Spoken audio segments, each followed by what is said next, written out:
네, 이 시간 금요 예배 가운데 나오신 여러분을 예수님의 이름으로 환영하고 축복합니다. 우리 옆에 분들 보시면서 인사 나누겠습니다.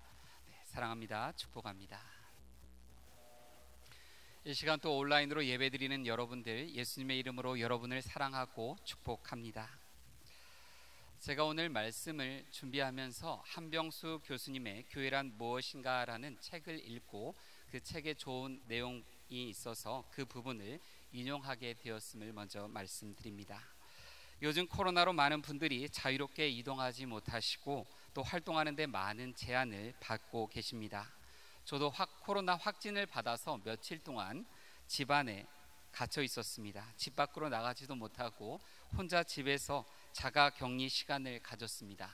몸도 아프고 또 혼자 집에만 갇혀 있자니 쉽지 않은 그 고립된 생활 아닌 고립된 생활을 보냈습니다. 이사 오기 전이라서 집에 가구가 아무것도 없었습니다. 제가 눈을 뜨고 보면 하얀색 벽지만 보였습니다. 또 옆에 방에 가서 누워있다가 눈을 들어보면 천정에 하얀 벽지만 보였습니다. 거실에 나와서 이렇게 보면 또 하얀 벽지만 보였습니다.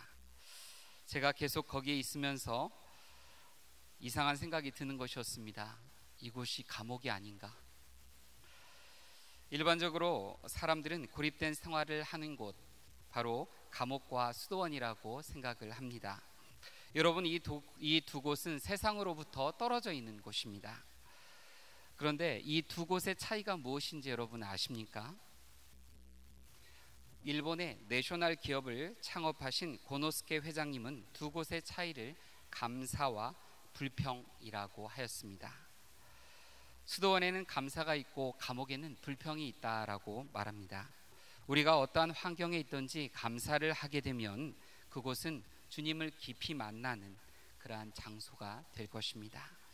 여러분, 혹시 코로나로 격리를 하게 되신다면 또 주님께 감사함으로 여러분 그 고립된 곳이 하나님을 깊이 만나시는 장소가 되시기를 바랍니다.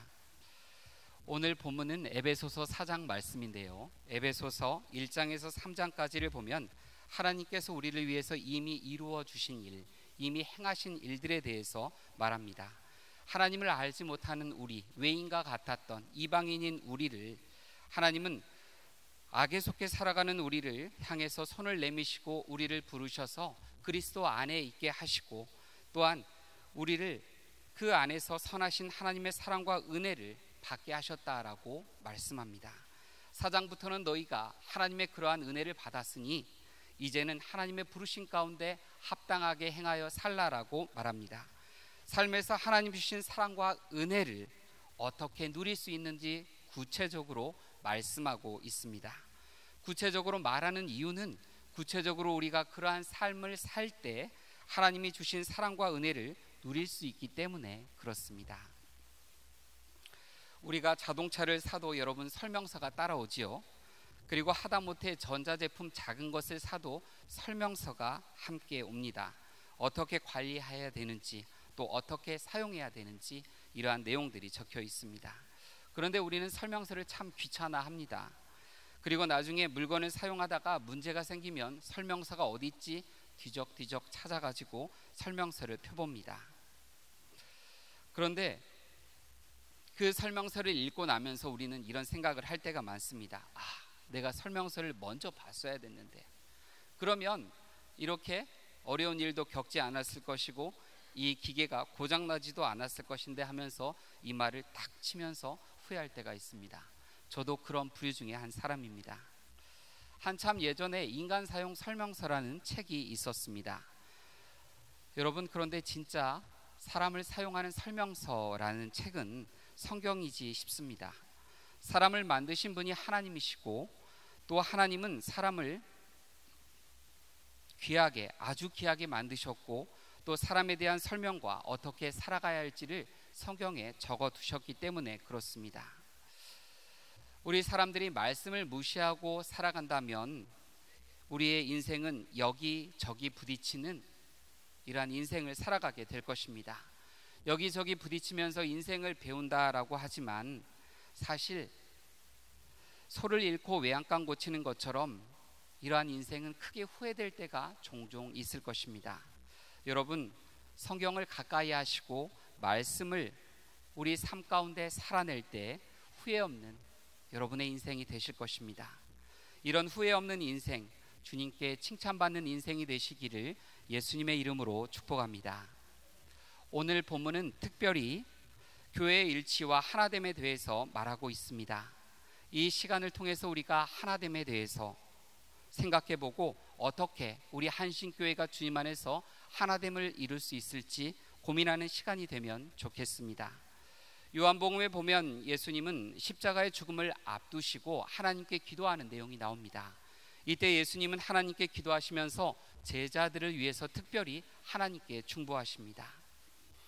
요한복음 17장 21절 말씀에 잘 나와 있는데요, 제자들을 위해서 기도하시는 하나님의 그 기도 내용을 우리가 함께 읽도록 하겠습니다. 요한복음 17장 21절 말씀입니다. 네, 여러분 성경을 여기 자막이 안 나오면 얼른 펴주시면 센스 있는 성도님들이라고 제가 생각을 하겠습니다. 요한복음 17장 21절 말씀입니다.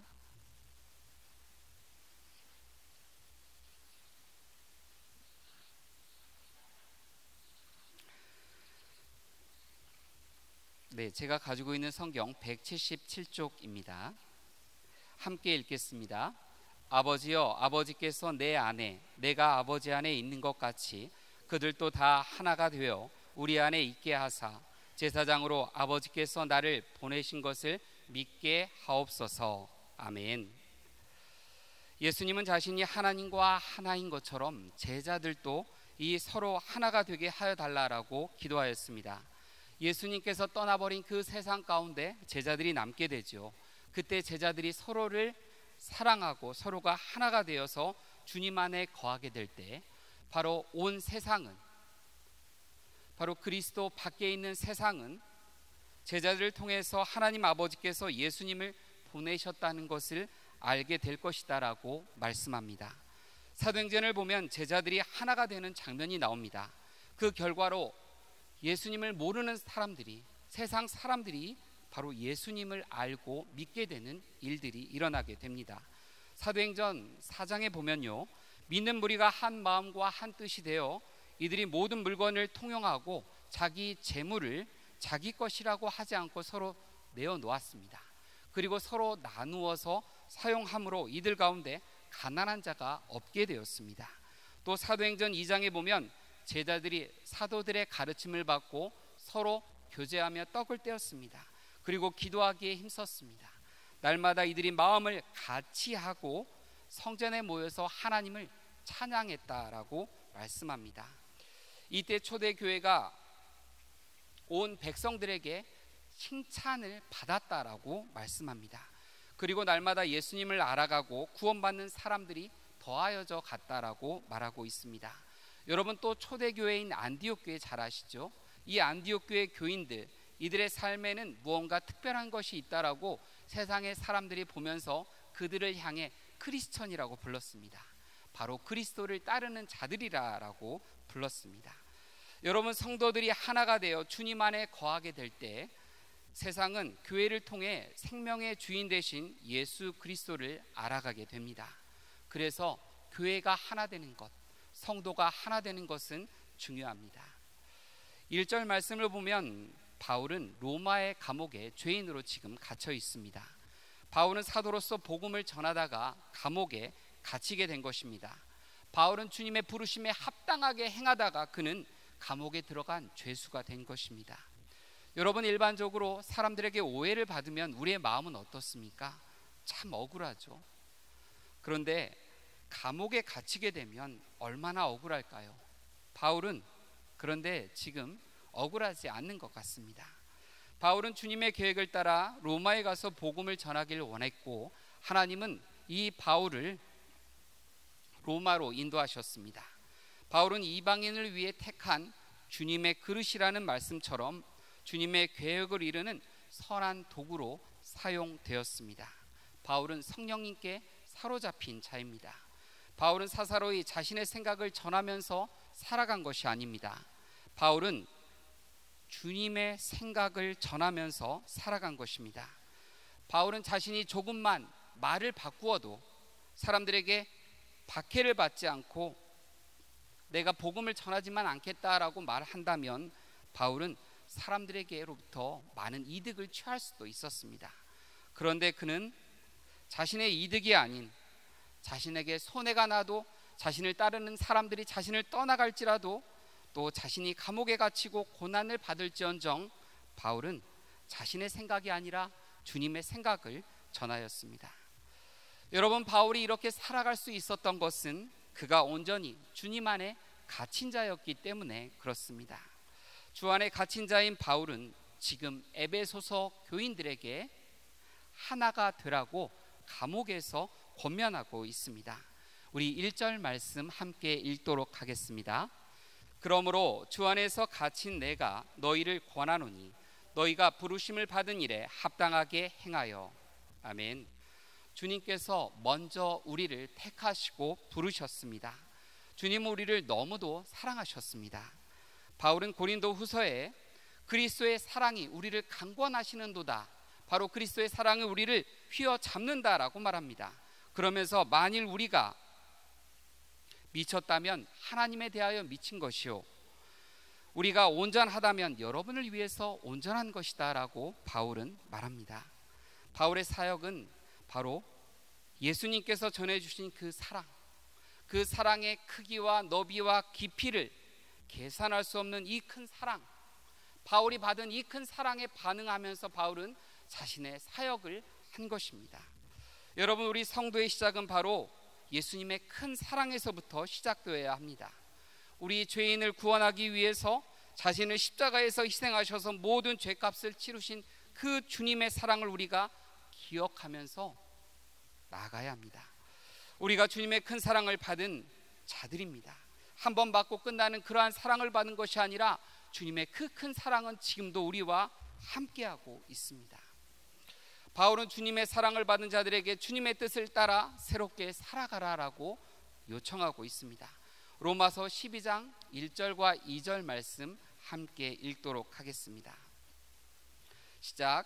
형제자매 여러분, 그러므로 나는 하나님의 자비하심을 힘입어 여러분에게 권면합니다. 여러분은 여러분의 몸을 하나님께서 기뻐하실 거룩한 산 제물로 드리십시오. 이것이 여러분이 드릴 합당한 예배입니다. 여러분은 이 시대의 풍조를 본받지 말고 마음을 새롭게 함으로 변화를 받아서 하나님의 선하시고 기뻐하시고 완전하신 뜻이 무엇인지를 분별하도록 하십시오. 아멘. 우리는 이 말씀을 잘 알고 있습니다.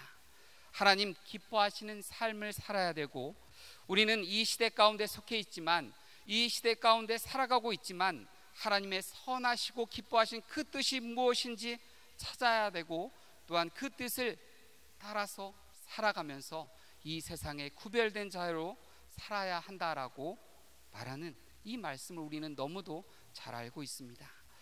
여러분, 또 고린도전서에서는 형제들아 너희는 각각 부르심을 받은 그대로 주님 안에서 하나님과 함께 거하라라고 말씀하고 있습니다. 여러분, 하나님께 사랑은 받은 자들, 하나님께 사랑받은 자들, 이들은 주님의 뜻을 따라서 새로운 삶을 살아갈 것을 요청받고 있죠.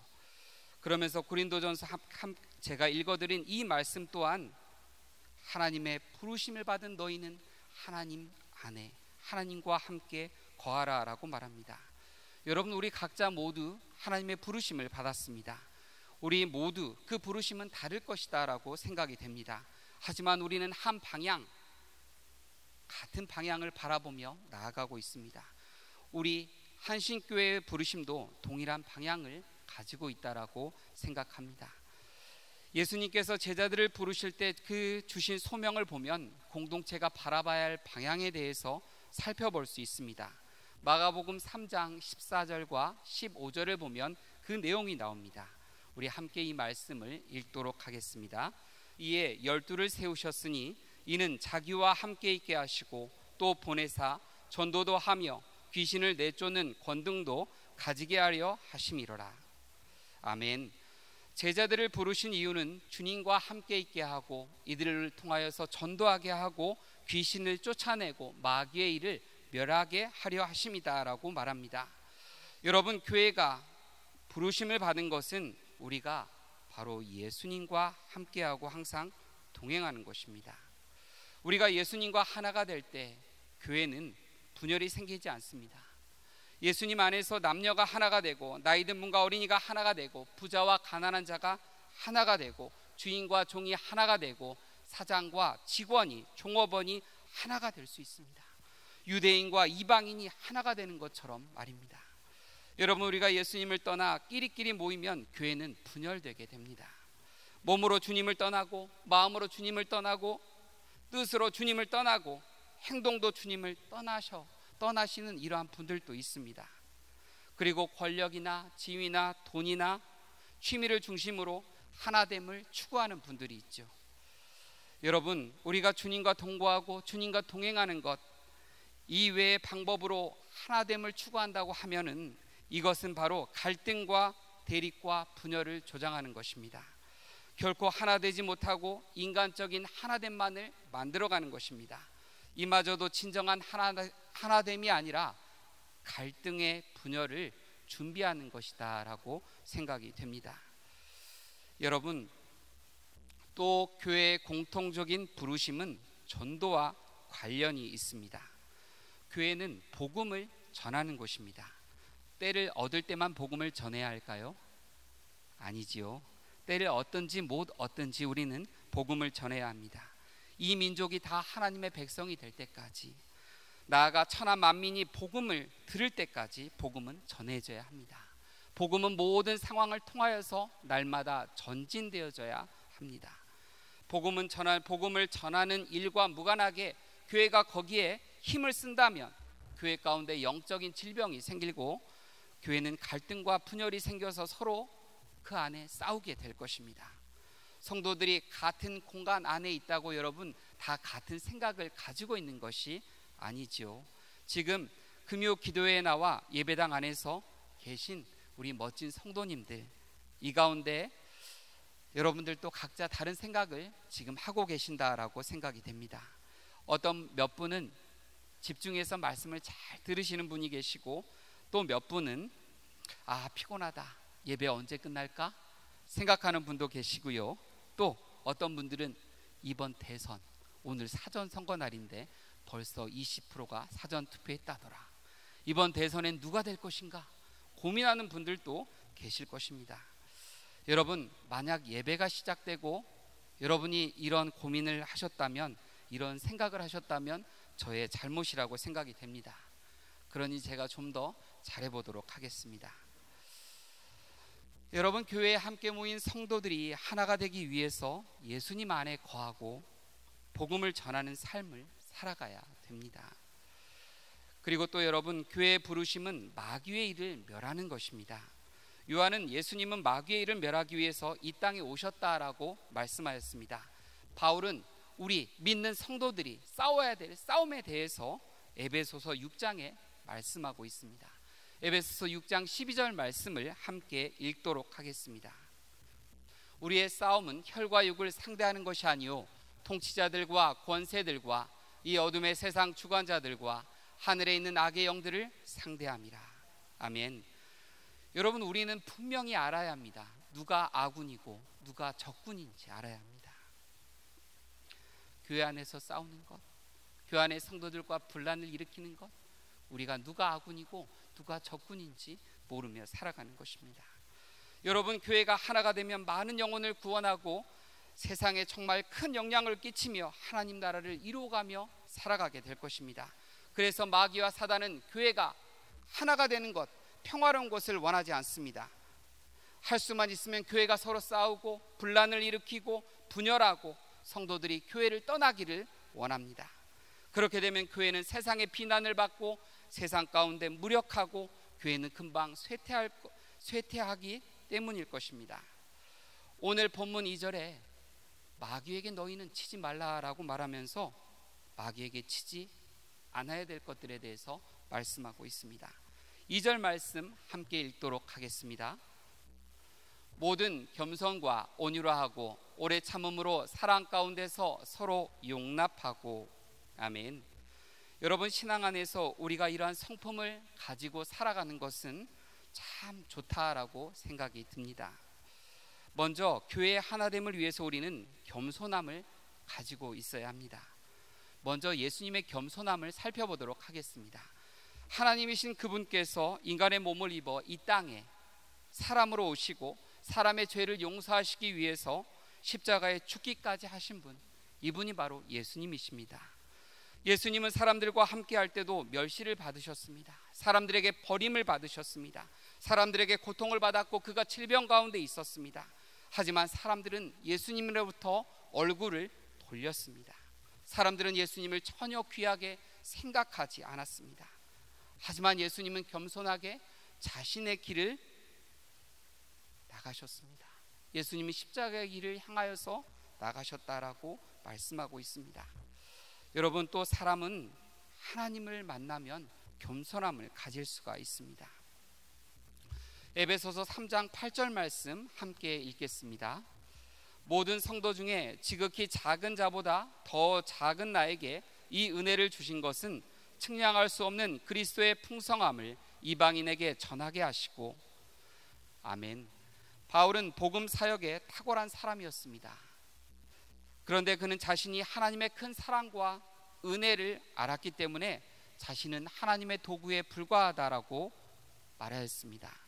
바울은 자신을 자랑한 것이 아니라 하나님께서 자신의 삶 가운데 행하신 것들, 하나님의 은혜에 대해서 자랑하였습니다. 바울은 그가 겸손하였기 때문에 그의 사역 가운데 많은 열매를 맺을 수 있었습니다. 바울은 겸손하였기 때문에 많은 사람들에게 복음을 전할 수 있었다라고 생각이 됩니다. 여러분, 우리 성도도 당연히 겸손함을 가지고 살아야 합니다. 여기에 대해서 베드로전서에서 잘 말씀하고 있습니다. 베드로전서 5장 5절 말씀을 함께 읽도록 하겠습니다. 젊은 자들아, 이와 같이 장로들에게 순종하고 다 서로 겸손함으로 허리를 동이라. 하나님은 교만한 자를 대적하시되 겸손한 자들에게는 은혜를 주시느니라. 아멘. 여러분, 하나님도 교만한 자를 싫어하시는 것 같습니다. 성도는 교만이 아니라 겸손한 자세를 가지며 살아야 합니다. 여러분, 우리가 겸손한 자세를 가지고 살게 되면 어떠한 일들이 일어날까요? 바로 베드로전서 5장 6절에 그 결과에 대해서 말하고 있습니다. 함께 읽도록 하겠습니다. 그러므로 하나님의 능하신 손 아래 겸손하라. 때가 되면 너희를 높이시리라. 아멘. 하나님 아래서 겸손할 때 하나님은 이 겸손한 사람을 높여주십니다. 얼마만큼 높여주시냐면 우리가 생각할 수 없을 만큼 그 사람을 높여주십니다. 여러분, 그럼 어떤 사람이 겸손한 사람일까요? 저는 나보다 남을 낮게 생각하는 사람, 이 사람이다라고 생각합니다. 여러분, 일본의 내셔널 기업, 세계적인 이 기업을 창업한 마쓰시다 고노스케 회장님에 대한 일화를 많은 분들이 아실 것입니다. 어떻게 세계적인 기업을 이루었느냐는 질문에 이 고노스케 회장은 자신이 받은 세 가지 하나님의 은혜에 대해서 말했습니다. 세 가지 은혜는 자신이 먼저 가난한 것, 그리고 자신의 몸이 허약한 것, 그리고 자신이 못 배운 것이다 라고 말했습니다. 고노스케 회장은 어떻게 보면 가장 악조건들을 가졌는데 이것이 바로 자신이 성공할 수 있는 하나님이 주신 은혜다라고 표현했습니다. 먼저 그는 가난한 가정에서 태어났기 때문에 부지런히 일해야 잘 살 수 있다는 진리를 깨달을 수 있었다라고 합니다. 그리고 자신이 약하게 태어났기 때문에 건강의 소중함을 알고 몸을 지키기 위해서 건강에 힘썼다라고 말합니다. 그래서 90이 넘도록 건강을 유지하였다라고 말합니다. 또 초등학교 4학년 중퇴라서 자신은 항상 이 세상 사람들이 나의 스승이다라는 생각을 가지고 배우려고 해서 많은 사람들로부터 지식과 상식을 얻었다라고 말했습니다. 여러분, 이 고노스케 회장님은 다른 사람들을 만나서 이야기할 때 바로 이 사람이 나의 스승이다라고 생각하고 자신의 귀를 쫑긋 세우고 들었다라고 합니다. 즉 고노스케 회장은 나보다 남을 더 낫다라고 생각하고 평생을 겸손한 삶을 살아가신 분입니다. 저와 여러분도 나보다 남을 낫다라고 생각하며 여기면서 겸손한 삶을 살아가기 원합니다. 옆에 분들 한번 보셔요. 네, 옆에 분들 보시면서 당신이 나보다 더 낫습니다. 네, 이렇게 한번 얘기하겠습니다. 네, 당신이 저보다 훨씬 낫습니다. 네, 이렇게 하시면 안 됩니다. 손 내리시면 안 됩니다. 네, 당신이 저보다 훨씬 낫습니다. 바로 이러한 삶이 겸손한 삶이다라고 생각이 됩니다. 여러분, 교회의 하나됨을 위해서 우리는 또한 온유함이 필요합니다. 모세는 온유한 자라고 성경은 말하고 있습니다. 모세가 온유하였기 때문에 출애굽하여서 불평 많은 그 이스라엘 백성들을 광야를 지나 하나님 약속하신 가나안 땅까지 데리고 들어갈 수 있었습니다. 여러분, 모세는 광야 가운데 있을 때 200만 명이나 되는 그 사람들이 분열하지 않고 하나님 예비하신 가나안 땅까지 갈 수 있도록 인도할 수 있었습니다. 모세는 많은 이스라엘 백성들의 불만을 들었습니다. 그는 하나님 인정하시는 온유한 사람이었기 때문에 그 많은 이스라엘 사람들의 불만을 들었을 때에도 그는 온유함으로 계속적으로 그 온유한 자세를 취하며 나갔습니다. 여러분, 온유함은 리더십들에게 참 필요하다라고 생각합니다. 물론 리더십뿐만 아니라 우리 모두에게도 온유함이 필요하다는 것을 우리는 알고 있습니다. 사역을 하다 보면 성도님들 중에 다른 교회를 보시면서 우리 교회와 비교하시는 분들도 계십니다. 그러면서 우리 교회 왜 그래? 신앙생활에 불만 아닌 불만을 이야기하시는 분도 계십니다. 여러분, 당연히 잘 되는 교회들 보시고 이렇게 생각하고 또 말씀해 주시는 것 감사하기도 한 부분도 있는데요, 그런 얘기들을 자꾸 듣다 보면 좀 힘들 때도 있습니다. 예배 또 잘 나오시면 좋겠다라고 말씀드리면 내가 신앙생활 알아서 잘 할 것인데 나를 힘들게 하지 말라라는 분들도 계십니다. 그리고 교회 이제 안 나가야겠다라고 말씀하는 분도 있습니다. 가나안 성도 아시죠? 교회 안 나가. 네, 안 나가. 바꾸면 가나안. 네, 이런 분들도 계십니다. 그리고 어떤 분들은 참 똑똑하십니다. 이성적으로 명철하셔요. 이성적으로 잘 바라보십니다. 그런데 좀 삐딱하게 보시는 분들도 있습니다.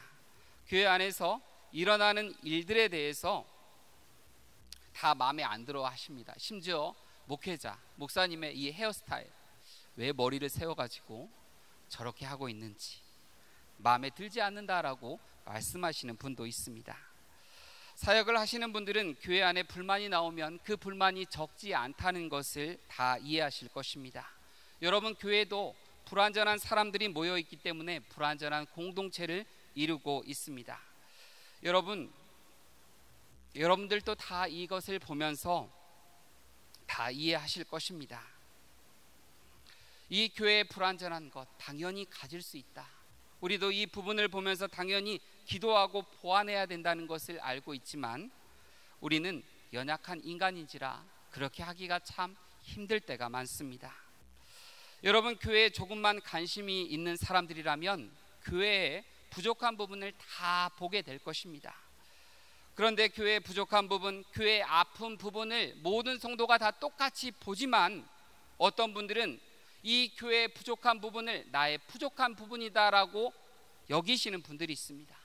또 교회의 아픔을 보면서 이 아픔은 나의 아픔이다라고 말씀하시는 분들이 있습니다. 그러면서 하나님께 매달려 이 부분을 놓고 눈물로 기도하는 분들이 계십니다. 이러한 분들은 정말 온유함으로 교회와 한 몸을 이루신다는 생각이 듭니다. 하나님께서 이분들을 보실 때 얼마나 예뻐하실까, 흐뭇해하실까라는 생각이 듭니다. 여러분들은 온유한 자로 하나님 보내신 가정과 또 하나님 보내신 직장과 또 하나님 보내신 우리 한신교회 공동체 가운데서 할 수만 있거든 가장 온유한 자가 되시기를 바랍니다.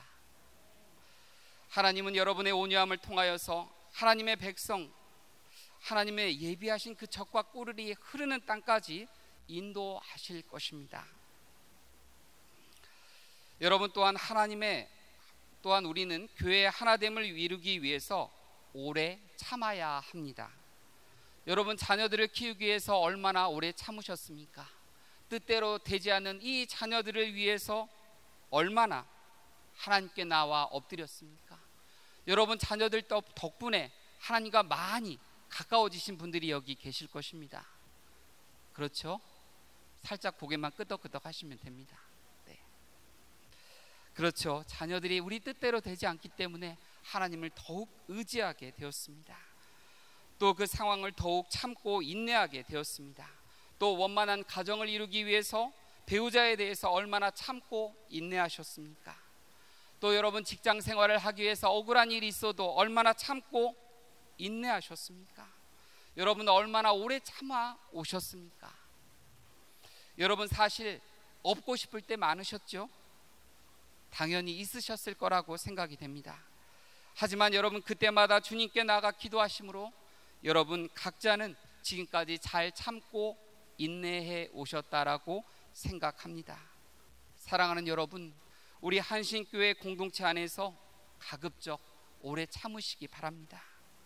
여러분 화나는 일이 있어도, 여러분 억울한 일이 있어도 오래 참으시기 바랍니다. 이게 화를 내게 되면 참 뒷수습하기가 힘듭니다. 그렇지 않습니까 여러분? 가족은 피로 맺어져서 계속 보고 함께 한다고 하지만, 또 직장은 돈으로 맺어져서 내가 돈 때문에 다시 그곳에 들어간다고 하지만, 교회는 이거 쉽지 않습니다. 나 안 가 이러면 여러분 끝인가요? 아니죠 여러분. 교회 직장과 다르고 가정과 다릅니다. 하지만 여러분 그리스도의 몸된 교회, 바로 나의 교회라고 여러분 생각하시면 좋겠습니다. 그리스도의 몸된 교회, 바로 내가 사랑하는 교회다라고 생각하시면 좋겠습니다. 여러분 우린 물론 사람들과 만나게 되면 의도하지 않게 화가 날 때가 있습니다. 내 잘못이 아닌 상대의 잘못으로 화가 날 때도 있습니다.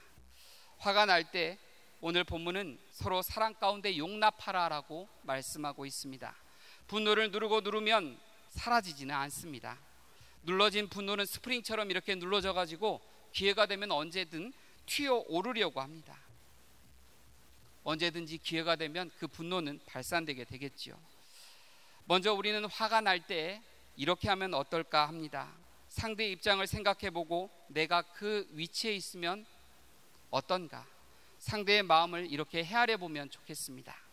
이렇게 하여도 당연히 그 분노가 누그러지지 않을 때가 있을 것입니다. 이때는 공동체의 하나됨을 위해서 주님 앞에 나아 엎드려 기도하시면 되겠습니다. 언제까지 기도하느냐? 그 사람 보고 화가 안 날 때까지. 아니면 또 언제까지 기도하느냐? 언제까지 기도해야 할까요 여러분?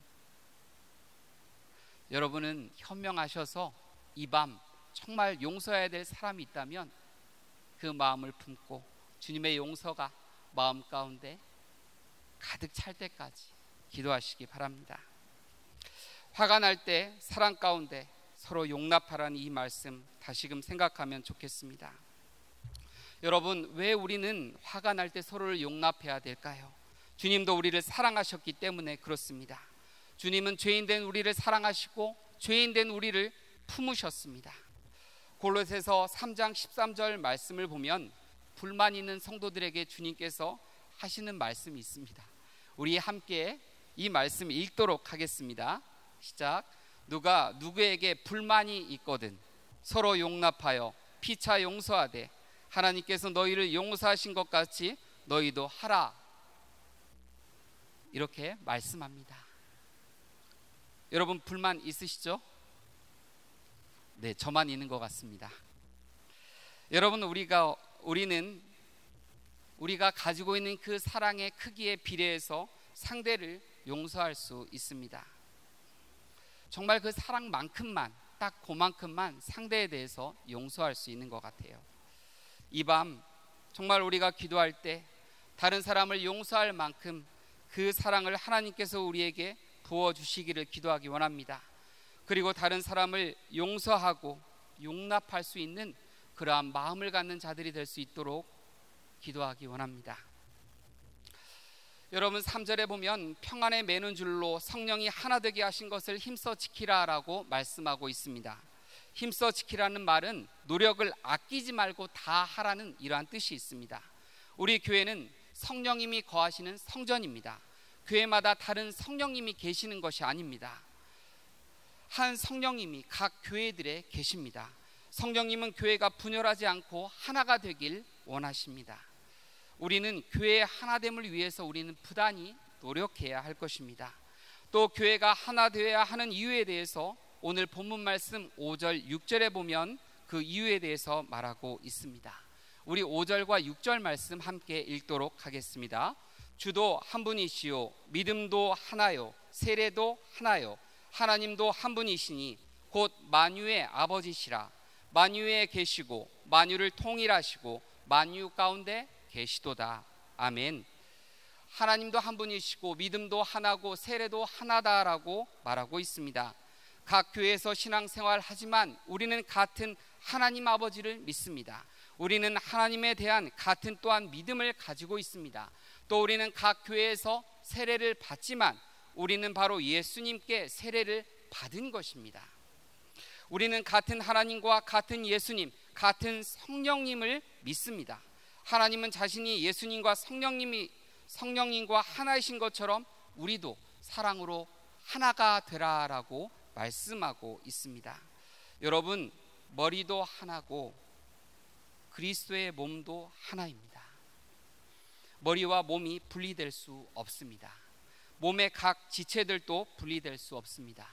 지체가 몸과 분리되면 지체가 지체의 역할을 할 수가 없습니다.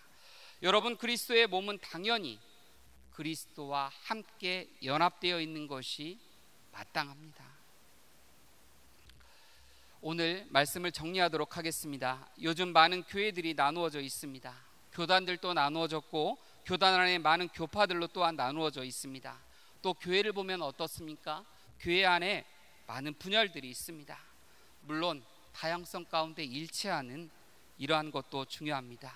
그런데 서로 반목하면서 서로를 원수처럼 서로를 용납하지 못하고 나누어지는 것, 이것은 주님의 뜻이 아니다라고 생각을 합니다. 여러분, 우리는 예수님을 교회의 머리로 모신 몸입니다. 교회는 예수님의 핏값으로 샀기 때문에 교회의 주인은 예수님입니다. 교회의 중심은 교회의 주인 대신 예수님이 되어야 합니다. 예수님이 없는 교회는 있을 수 없습니다. 교회가 하나 되기 위한 것은 그냥 되는 것이 아니고 힘써서 지켜야 될 수 있는 것입니다. 사단은 오늘도 교회를 공격하기 위해서 하나됨을 무너뜨리기 위해서 쉬지 않습니다. 교회 안에 다른 지체를 향해서 우리가 겸손한 마음으로 온유함을 품고 사랑으로 서로 용납할 수 있기를 원합니다. 교회가 하나 되는 것은 바로 교회의 생명이 달린 것입니다. 사랑하는 성도님들, 우리 교회의 하나됨을 위해서 기도하시고 또 힘쓰는 분들이 되시기를 예수님의 이름으로 축복합니다. 기도하겠습니다. 예수님의 핏값으로 산 교회, 우리 교회를 주님, 저희들이 뜨겁게 사랑하기 원합니다. 주님의 몸으로 서로를 향해 내가 먼저 겸손함으로 온유함으로 오래 참고 사랑으로 품을 수 있게 하여 주시옵소서.